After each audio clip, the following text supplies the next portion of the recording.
And so if we go back to 1842, William Makepeace Thackeray was said it's the most beautiful view of Westport that I've ever seen in the world. It forms an event in one's life to have seen that place so beautiful that it is, and so unlike other beauties that I know of.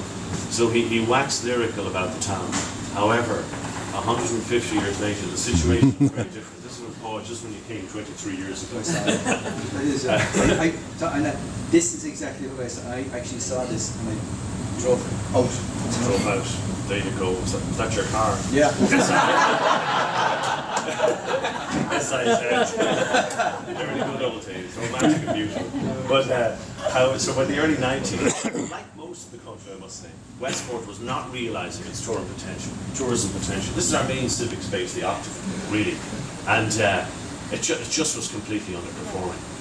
And so what we decided to do around the 1990s, mid-1990s, we felt Section 20, we knew Section 23 tax legislation was coming. What can we do to try and harness this? So we commissioned this plan. It's called Westport 2000. It's not a developed white buildings, and this were existing buildings in Westport, and the brown ones were backfield, brownfield sites that we felt could be redeveloped and not expand too much with suburbs out into the green areas. So during that period, we commissioned this plan as a gift for the millennium to the town. And we felt it could harness Section 23 tax designation for us. Little did we realise the Celtic Tiger could over the hill along with Section 23 tax designation. So there was cranes all over town for quite a number of years. But the town Westport 2000 harnessed all that development to the extent that the Celtic Tiger was a positive experience. And then the media's looked at it as a very negative experience for the country, but for us it was positive because we had the plan that harnessed it. Westport 2000 covered everything from where new streets and plazas and squares should be, right down to what type of signage you should have in the streetscape, what type of street furniture and bollards and stuff like that. So it went from the very big to the very small. So the first thing we said that, gosh, what do we tackle? And we felt signage. Signage, all tourism plans have problems with signage. It grows out of control. It's almost like an invasive species that plant in the hedgerows and all the approach roads. Completely unnecessary advanced warning signage. Everyone feels they need a sign. The more signs you have, the less potent they are. So this was it beforehand. This was the Knockgranny Junction coming into town where there were 38 different signs on the junction, most of them completely unnecessary. And my friends when they're on holidays, I'm very sad, they send me photographs like this. This was signage going out of control. I won't say where it is, but it's not Carrier Mail, it's somewhere else. And but you can see signage just getting out of control. And so what we did was we had a lot of meetings with various people in hotels and a lot of public groups. And really, we took away any unnecessary signage, put them in the back of the truck and took them away. And if you lay it flat on the ground, there was almost an acre and a half of signs that we had taken away. But you don't notice how many there is. And we really started licensing the signs for those who really needed them to be there. And standard type B&B sign, we have a standard type B&B sign for advanced warning signage and also for gardens. Now there's a great tradition in the west of Ireland, like down in Kerry, of hand-painted signs. So we allow a sign of that particular size if you use your own graphics as well, but we have a standard one too. Most people use their own, but once they kept it within the size limits. And the streetscape, we replaced all our signs with a hodgepodge of different eras. And we have Gaelic in the first language above, and Times Roman below. And we always put the crest. Whenever there's a film crew in town, supporting the crest is on the sign. If something happens on the street, be it positive or negative, we zone in and get a little bit of publicity. So there's no such thing as bad publicity. Once you spell your name right, as the phrase goes. So that was the Knockgranny Junction, where you had all those illegal signs. It's tidied up to just a few advanced warning signs instead. And our three-dimensional walking signs. This is an early version of our 3D walking signs. This is based on the London Tube system, that famous graphic. We had all the streets in different colours depending on their hierarchy of railways and all different types of transportation. We became confident with the implementation of our signage policy with Westport 2000, and then we started looking at buildings themselves and colour scheme and paint, because we were building our confidence up slowly. And we started to condition, with the Celtic Tiger applications coming in, that the colour scheme had to be agreed in writing with the town council prior to the painting of the building. And we said that we would offer free colour design to anyone in town. All they had to do was to invest by taking a photograph of their building and bringing it in, and we would design a colour scheme.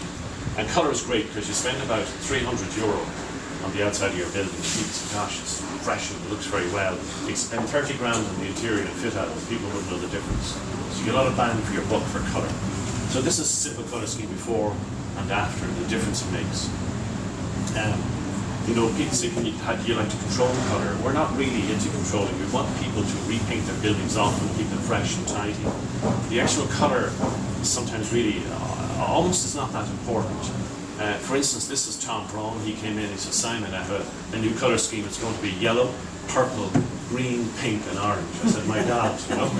But it was one of the nicest schemes in town, you know. So colour is not necessarily about colour, it's about repainting frequently and keeping fresh. And then with the colour, we started, would you just get rid of that, Jeff? We started then looking at windows in the 40s, 50s, 60s and 70s. A lot of our hardwood sliding sash windows had been replaced with PVC, aluminium, steel, and every time an application came in during the Celtic Tiger period, we also conditioned that any inappropriate windows on the front elevations in the streetscape we replaced with sliding sash painted windows. And it's a very small thing, but collectively you start noticing the difference after a few years, especially looking at the before and after photographs. So we replaced maybe 350, maybe to 400 sliding sash windows in the town core and the streetscape, which starts making a big difference over a long period of time. Then we got more confident. We started looking at infills, and this was a new infill in the town centre. We made sure it had a natural slate roof, black gutter fascia and eaves details, very tight fascia details, not like a bungalow that comes out a foot and a half, but really tight into the building as it would be traditionally. Your sliding sash windows, limestone sills. We try and discourage projecting lights on a building, stalks. We try and rebate them into the corners. And we don't allow security shutters. Now sometimes banks and jewellers insist on it for insurance purposes. If that happens, we let it happen behind the glazing and have a lot of perforation on it. So you still have, at night time, you can look in at window shop and it doesn't look like a ghetto at night time. And again, a little bit of sort of slightly more modern shop front, but very minimalist. You can do modern if it sits in the heritage context and trying using a traditional palette material like limestone and metal there. And you can see the lighting rebated underneath and behind the corners. So discreetly rebating these things into the building. This is a whole new infill in the town centre. The building line was taken away in the 1960s and the pavilion building put in behind with a flat roof. There was a bank, AIB, and when they were refurbing during the Celtic Tiger, we got them to reinstate out to the building line, because banks have made a serious architectural contribution to the country during the Edwardian period in particular, decorated limestone bases. Here we encourage to put a very plain limestone base at the bottom of that bank as a gesture to that period. Natural slate roof, sliding sash windows, and an absence of lighting and stalks. And we try to discourage projecting signage. This is an old building. We're always looking for new uses for old buildings in the town centre. It was 4 walls, had no roof on it, and a carpenter owned it. So he came in and he talked to us about wanting to put a new interior into this building. So he put his workshop, his carpentry workshop on the ground floor, 2 offices that he rents in the middle floor for an income. And then he has his, as he calls himself, his New York style loft apartment on the upper floor, his little double height space in the front there. But again, getting new uses into old buildings in the town centre. Don't demolish them, reuse them as they're part of your historic fabric. Like most towns in Ireland, Westport had a cinema in the 40s and 50s and 60s. In fact, we had 2 cinemas, they were so popular. With the advent of video, things went and the cinemas were gone for quite a number of years.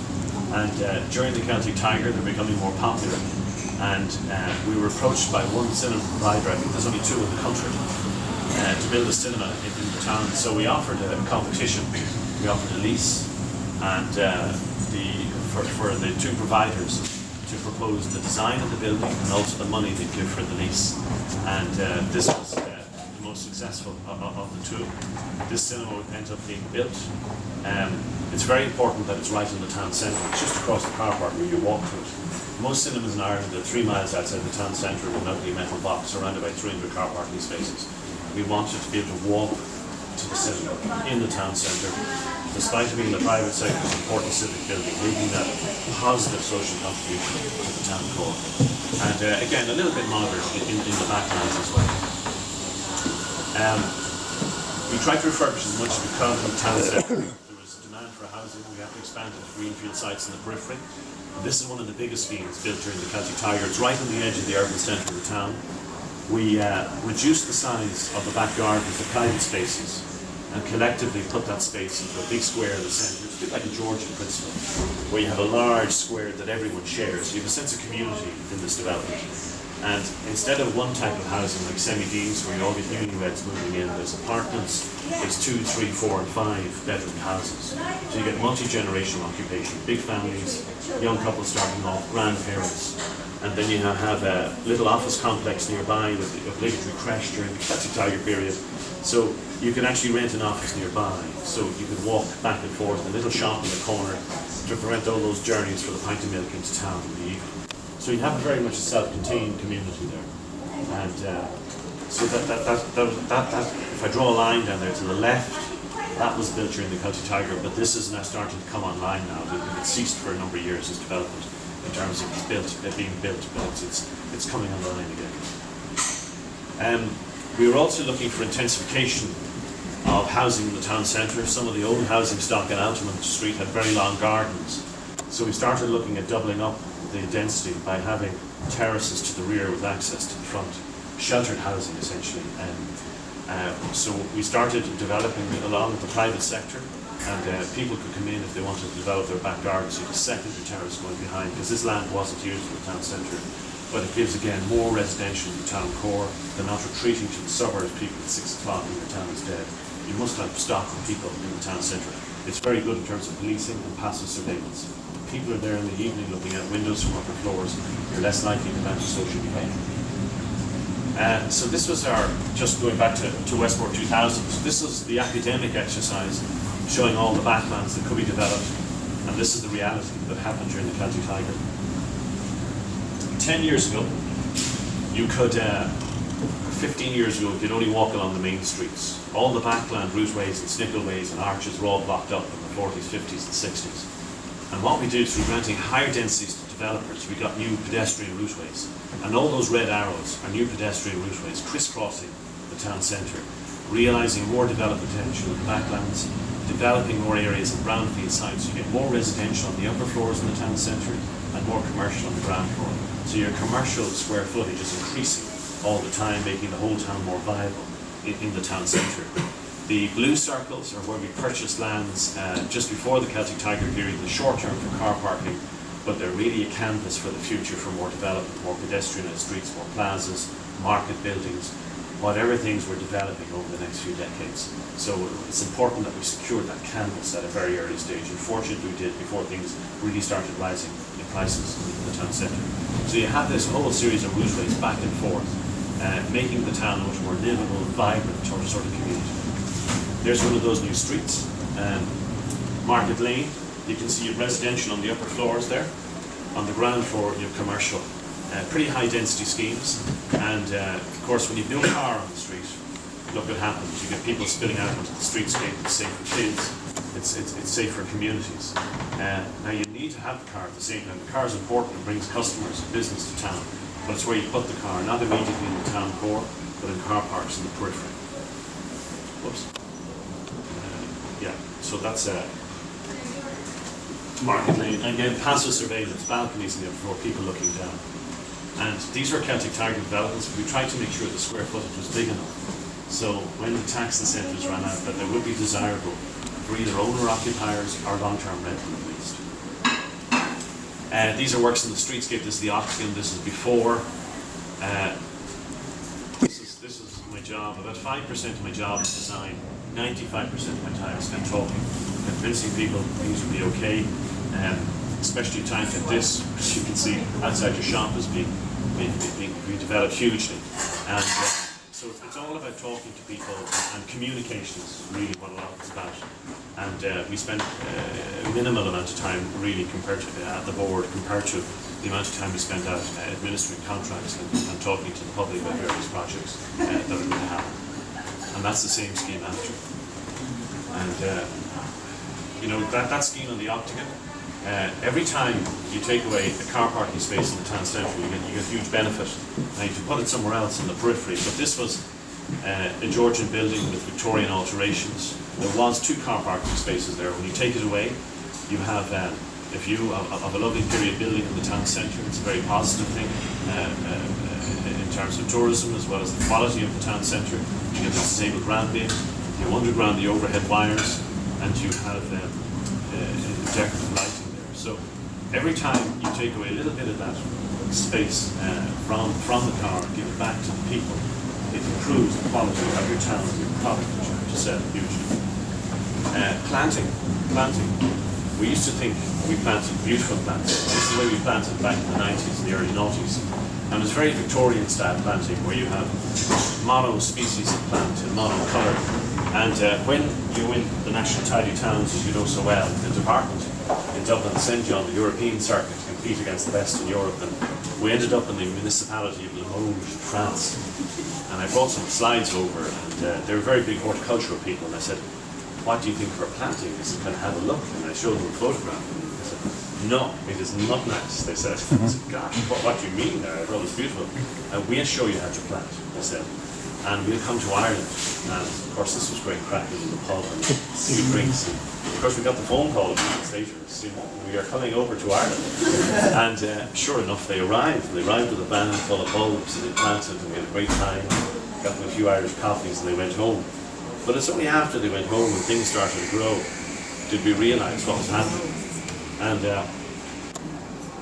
so all of a sudden we were back on the phone to France. "When can you come back?"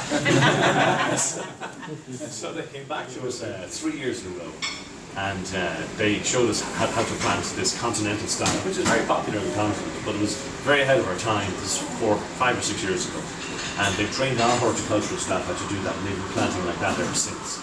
You know, you can spend $1.5 million on a road. The public almost doesn't care. You know, you spend $1,500 on planting. You get such a positivity from it. It's funny how people grade the differences, even with the financial spend is the same. So after the Celtic Tiger, we said, really, we've got to start looking. While we were managing the private sector, now we've got to start looking at the public space, i.e. the carpet of the town, i.e. the spaces between all the buildings, our town being a room. And this was Bridge Street, and this is 2004. This is our Grafton Street or Oxford Street. It was completely under